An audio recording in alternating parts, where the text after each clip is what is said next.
semoga salawat dan salam semoga tercurah kepada Rasulullah alaihi salatu wassalam beserta para keluarga, para sahabat dan orang-orang yang istiqomah berjalan di bawah naungan sunnah beliau sampai hari kiamat kelak. Kita meminta ilmu nafi dan semoga Allah jauhkan kita dan jaga kita dari ilmu yang tidak bermanfaat. Semoga Allah SWT memperbaiki urusan kita dan urusan pemimpin-pemimpin kita dan menjaga kita dan bangsa kita dari segala keburukan. Semoga Allah SWT menolong kita dan saudara-saudara kita khusus yang terzalimi di Palestina di berbagai macam tempat, dan semoga Allah memberikan taufik kepada kita semua, amin ya rabbal alamin. Kita buka sesi tanya jawab sebagaimana biasa di hari Sabtu ini. Semoga Allah memberikan taufiknya kepada kita. Assalamualaikum warahmatullahi wabarakatuh. Waalaikumsalam warahmatullahi wabarakatuh. Semoga Ustadz dan keluarga senantiasa dalam lindungan Allah SWT. Begitu juga dengan seluruh umat, amin ya rabbal alamin.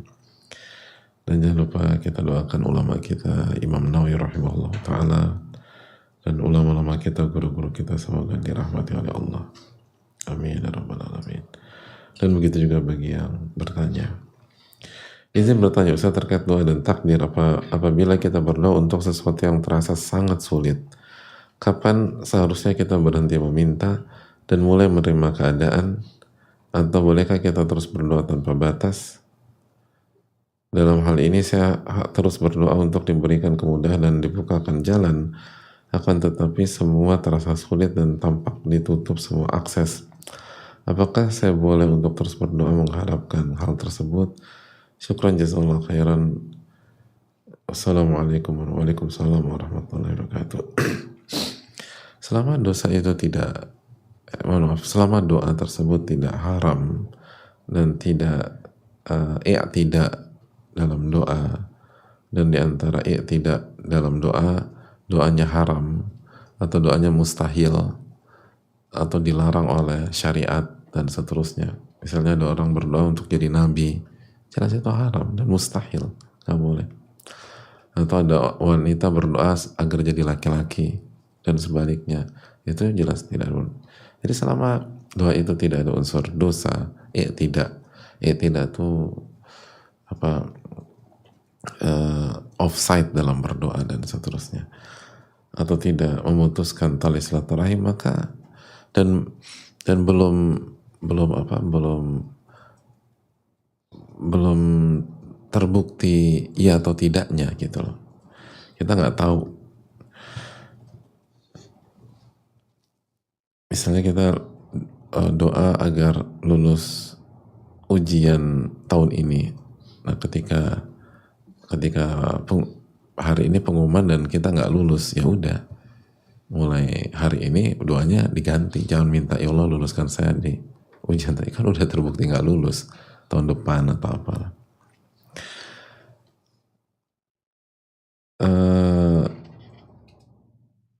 Jadi sekali lagi, selama itu tidak ada dosa dan tidak, maka doa terus. Nabi SAW bersabda, "Ma min muslim, tidaklah seorang muslim, yad'u bida'watin, berdoa dengan sebuah doa, laisa fiha ithmun, tidak ada dosa di dalamnya, wala qati'atu rahim, dan tidak memutuskan tali silaturahim, ila atahullahu biha ihda thalath, kecuali Allah memberikan ijabah dengan salah satu dari 3 opsi. Imma an tu'ajjala lahu da'watuhu fid dunya." Opsi yang pertama, Allah segerakan dan Allah percepat di dunia. Wa imma an yaddakhiraha lahu fil akhirah. Opsi yang kedua, Allah nggak kasih di dunia tapi Allah simpan di akhirat. Nggak kasih di dunia tapi Allah simpan di akhirat. Wa imma an yusrafa anhu minasu'i mithluha. Dan yang ketiga, Allah palingkan keburukan yang senilai, selevel dengan doa yang kita minta.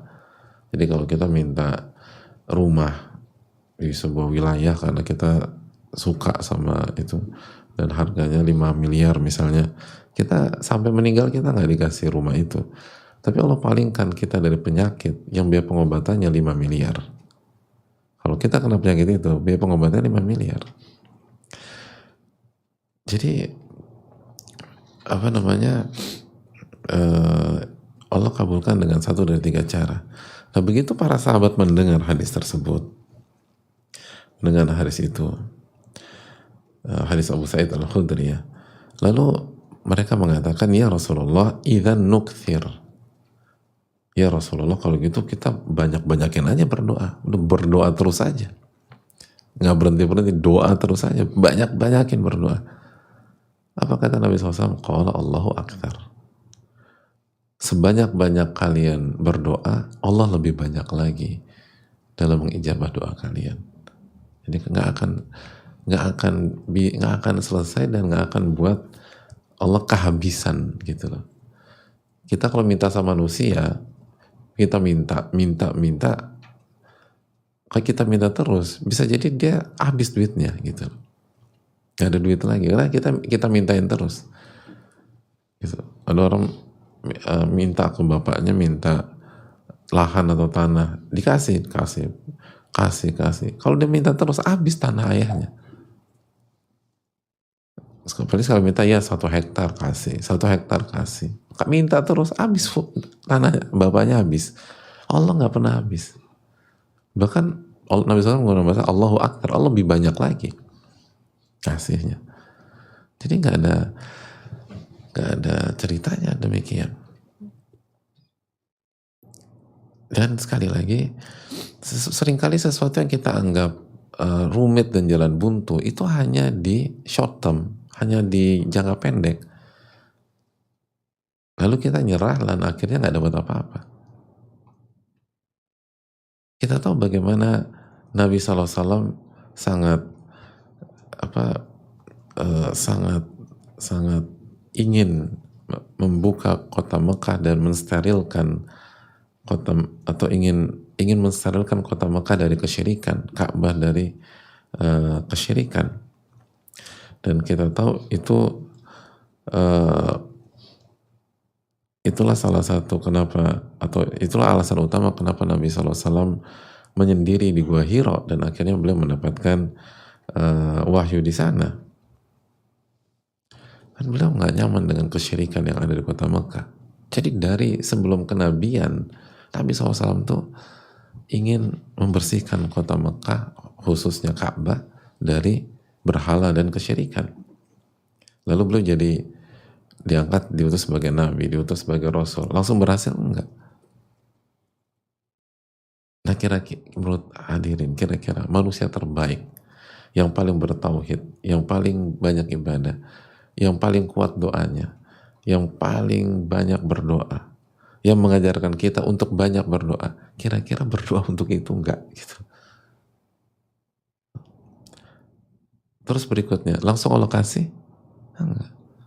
Baru setelah tahun ke-8 Hijriah baru Allah kasih. Tahun ke-8, Fatu Makkah tahun ke-8. Berarti setelah berapa? 13 tambah 8. Nah, 21 tahun. Setelah 21 tahun baru Allah wujudkan impian Nabi SAW. 21 tahun. Nabi Musa ketika berdoa agar tentang misinya berhadapan dengan Fir'aun, dalam riwayat 40 tahun baru Allah ijabah. 40 tahun.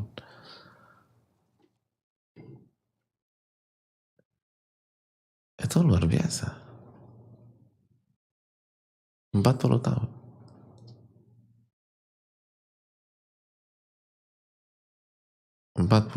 Jadi nggak ada alasan untuk nggak berdoa. Itu manusia-manusia terbaik. 21 tahun. Lalu 40 tahun. Dan kita sering lihat fenomena atau kejadian masyarakat. Ini nggak sama 100% ya. Ini mungkin out of context atau di luar konteks, tapi ada ininya. Misal kayak beberapa kali mungkin kita dengar, ini saya dengar dan saya rasa banyak hadirin juga punya pengalaman serupa atau hampir mirip. Misalnya kita dengar ada orang menikah di usia 50 tahun atau 60 tahun lah. Jadi udah 50-an tahun atau 60 tahun dengan misalnya dulu teman SMA-nya gitu dan deket gitu. Akhirnya baru bisa lo takdiran bersama itu di usia sama-sama 50 tahun, sama-sama 60 tahun. Punya pengalaman gitu nggak? Bukan pengalaman pribadi, aku senyum-senyum ya, ini baru 20 tahun belum pernah nikah, ya nggak kenal mungkin segala macam. Dan sebagian dari kasus-kasus begitu kita dengar itu ininya true love-nya itu gitu loh. Tapi pas usia 20 tahun yang diharapkan itu nikah sama yang lain gitu loh, atau nggak direstui akhirnya nikah sama yang lain gitu, baru nanti ketemu setelah itu, setelah usia 50 tahun 60 tahun. Artinya bayangin gak sih ketika mereka di 20 tahun lalu yang dia wanita yang dia inginkan itu nikah sama yang lain, atau laki-laki yang diharapkan itu nikah sama yang lain. Itu kan kalau di logika kita sederhana, udah pintu udah tertutup. Udah, kalau bahasa kita lo harus move on. Kamu harus bangkit, masih banyak laki-laki. Udah nggak udah jangan ganggu itu rumah tangga orang. Padahal ternyata di lohil mahfud itu jodoh dia tetap. Tapi nanti di usia 50 tahun. Lalu setelah pernikahan itu gagal, atau pernikahannya cerai, atau misalnya meninggal, terus 60 tahun ketemu gitu. Di usia 60 tahun ketemu di reuni TK misalnya. Reuni TK misalnya gitu. Oh kamu gimana? Suami? Enggak, suamiku udah meninggal, atau suamiku udah kita pisah. Kalau gitu, oh udah nikah abis itu. Ada banyak kan, nggak banyak sih mungkin, tapi nggak sedikit juga kasus kayak begitu.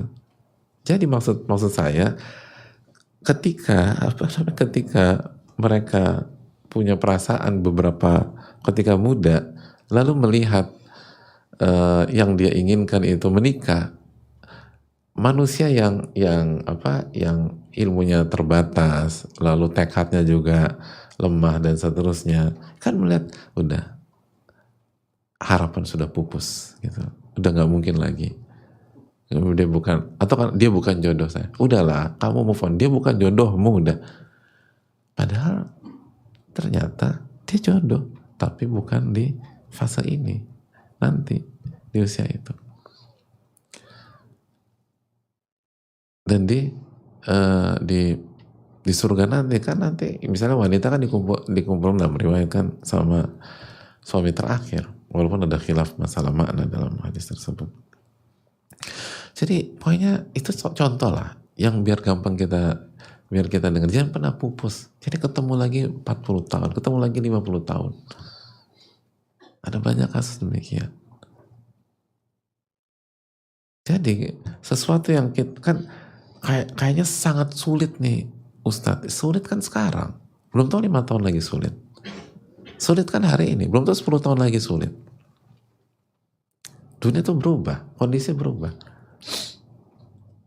Gitu. Jadi nggak ada yang nggak mungkin bagi, artinya, dan juga ngebaca kehidupan tuh terlalu kompleks, terlalu ribet, terlalu complicated, terlalu pelik untuk disimpulkan dengan sederhana oleh seorang manusia yang ilmunya pendek, nggak tahu apa yang terjadi esok hari. Dan kan esok hari kita sekarang jam 6, siapa yang bisa pastikan apa yang terjadi jam 7 nanti? Nggak tahu. Manusia ilmunya sangat terbatas. Tapi kita kan punya iman. Allah berfirman, ud'uni astajib lakum, minta kepada aku akan kabulkan. Minta kepada aku, sesulit apapun minta kepada aku. Selama itu tadi, sama tidak ada dosa dan bukan minta sesuatu yang mustahil. Ini mustahil nggak? Enggak sih. Secara syariat aman, tapi susah. Minta sama Allah. Dan coba tanya orang-orang yang benar-benar sukses ya, successful people, misalnya orang-orang sukses yang benar-benar sukses, yang ngerintis dari nol, tanya sama mereka, mayoritas mereka, tanya mereka, apakah apakah waktu kecil, waktu start dari nol, Anda eh, Anda sudah memprediksi Anda ada di posisi seperti ini? Mayoritas bilang tidak. Mayoritas bilang tidak. Jadi Allah kasih bukan hanya sesuatu yang di benaknya itu sangat sulit, tapi di atas itu yang nggak pernah dia pikirkan. Kalau kita kira-kira untuk mendapatkan ini bagaimana Mas atau Mbak gitu loh, susah banget.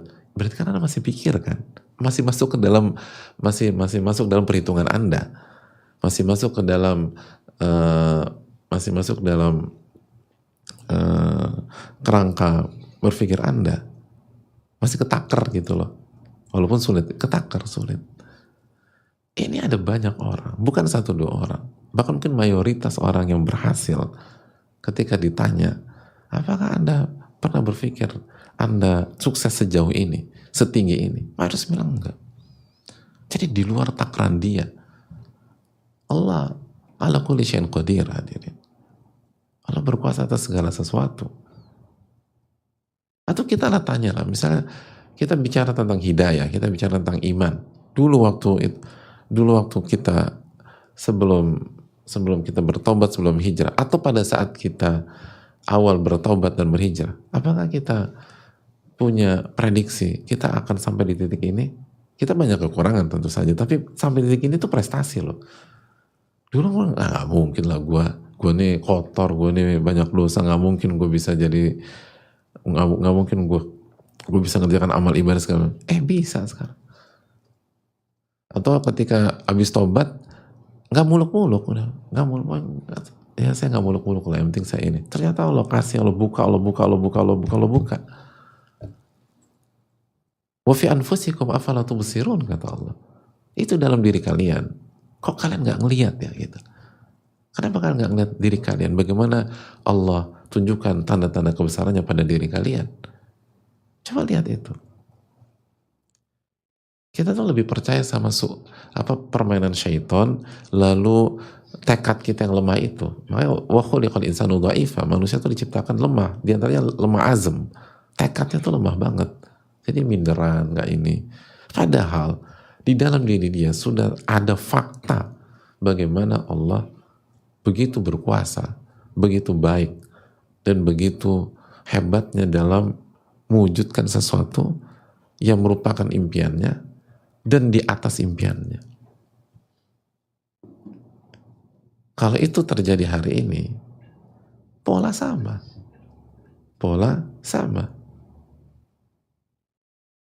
Falan tajida li sunnatillahi tabdila. Anda nggak akan melihat pola itu berubah. Sunnatullah itu sama. Cuman masalah iman. Beriman gak kita? Yakin gak kita sama Allah SWT?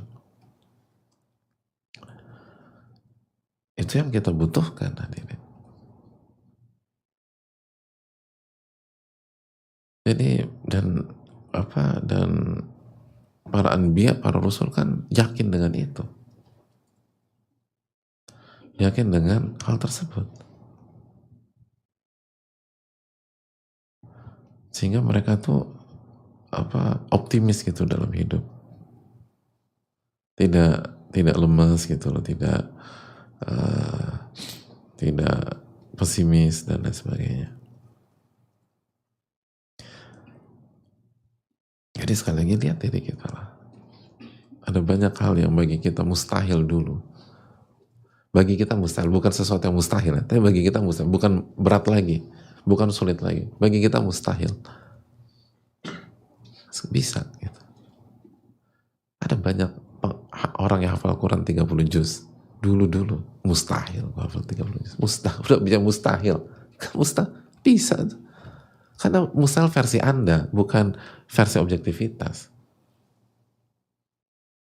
Ada orang yang bisa bahasa Arab hari ini. Dulu, ya Allah, setiap orang Arab ngomong Arab diaminin, amin. Padahal ini bukan doa, ini bahasa Arab. Bahkan dia lagi ngomongin Anda kali pakai bahasa Arab. Amin ya Rabb, amin. Gak ngerti apa-apa, clueless bahasa Arab. Sekarang ngomong ngerti segala macam. Kalau sholat nangis karena tahu maknanya. Dulu ngerti bahasa Arab, mustahil lah. Itu banyak banget ya kita. Lu kenapa aminin? Doa. Itu bukan doa, lagi diomongin gitu. Oh iya, iya. Mohon maaf gitu. Nggak ngerti bahasa Arab sama sekali. Yang penting bahasa Arab udah doa aja. Jadi eh, itu hal yang penting gitu. Ada orang pergi ke rumah seorang ustadz, terus mas ngelihat buku bahasa Arab banyak, terus nanya, Pak Ustadz, kok isi ruang tamunya mushaf semua? Kok ini bukan mushaf, ini buku bahasa Arab. Oh, saya pikir mushaf. Jadi dipikir semua tulisan Arab tuh ayat Al-Quran gitu loh. Jadi semua tulisan Arab tuh pokoknya Al-Quran aja. Jadi sekali lagi, jangan pernah putus asa, dan jangan pernah remehkan kekuatan Allah, kemahakuasaan Allah SWT. Justru ketika kita merasa nggak berdaya, lalu kita berdoa, dan doa kita itu bukan dosa dan bukan hal mustahil, justru disitulah kekuatan. Karena kita benar-benar mengandalkan kemahakuasaan Allah, bukan mengandalkan diri kita. Dan doa kan dijawab di kondisi-kondisi seperti itu. Di saat kita kayaknya kita nggak berdaya, kita nggak mampu segala macam, tapi kita tetap berusaha, akhdul asbab, berusaha, dan tapi kita nggak mengandalkan diri kita andalkan kemahakuasaan Allah SWT. Disitulah kekuatan, disitulah cepat. Makanya kan seringkali kalau kita baca sejarah, Allah SWT menolong para nabi dan para wali-walinya itu di titik nadir. Kenapa? Itu tadi ketika la haula wala quwata illa billah benar-benar menjadi sebuah realita dan keyakinan yang diyakini, bukan hanya ucapan lisan. Dan untuk sampai la haula wala quwata illa billah itu kan manusia harus benar-benar seringkali harus ngalamin, emang saya nggak bisa buat apa-apa, udah mentok, udah buntu, udah. Nah di situ Nabi SAW di Gua Thawr misalnya, Nabi Musa ketika dikejar Fir'aun, Nabi Ibrahim ketika dilempar ke kobaran api. Itu contoh sejarah yang tidak bisa dibantahkan. Jadi justru ketika kita merasa kita lemah, kita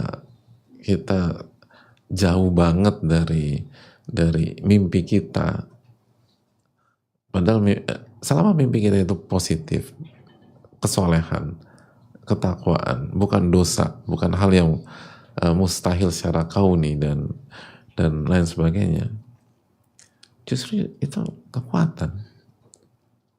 Harusnya optimis. Allah maha mampu melakukan segala sesuatu. Anallahu ala kulli syai'in qadir. Asal kita berusaha terus dan pantang menyerah, doa terus. Coba lagi. Karena itulah tujuan penciptaan.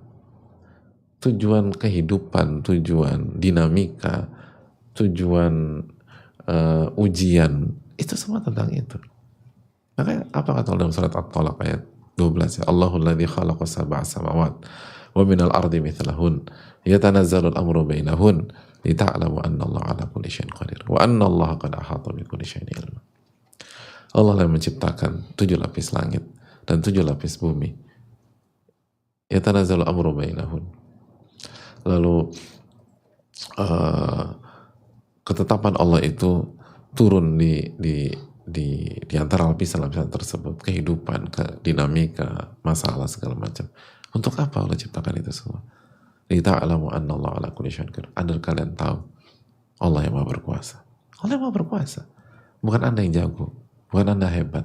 Allah yang Maha berkuasa. Tujuan penciptaan itu agar kita yakin dan benar-benar hakul yakin, ngerasain sendiri bahwa bukan saya yang hebat, bukan saya yang jago, bukan saya yang pintar, bukan saya yang cerdas, bukan saya yang punya otoritas, bukan saya yang pintar, tapi Allah lah yang berkuasa atas segala sesuatu.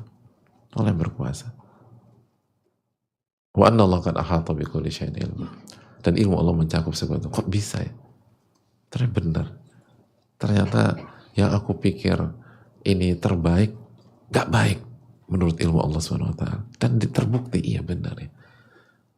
Ternyata ketika aku inginkan itu misalnya 10 tahun yang lalu, kenapa lo nggak kasih 10 tahun lalu? Karena memang nggak baik di 10 tahun yang lalu.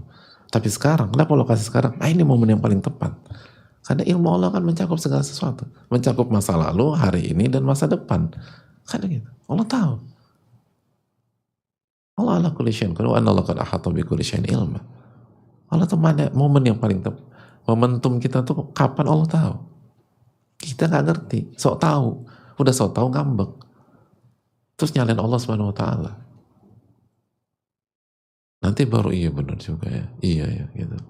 Iya gue salah. Ya tobat sama Allah. Salah, manusia itu selalu begitu.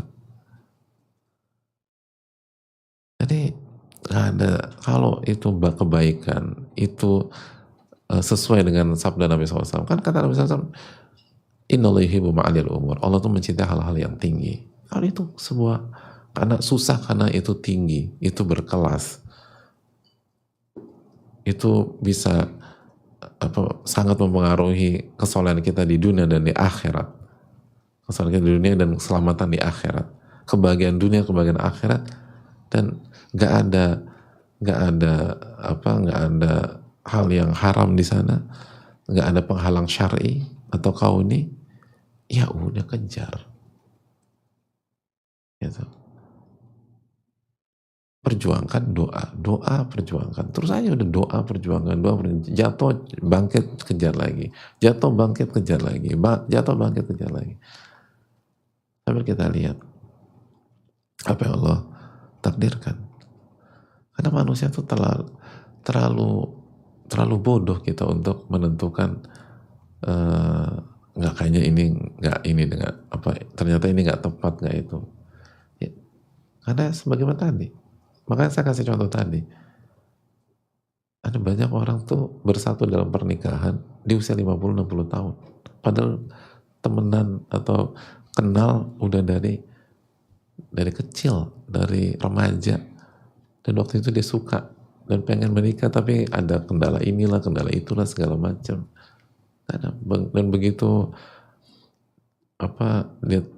dia harus membaca kartu undangan dulu atau ini, dia pikir semua pupus, padahal enggak,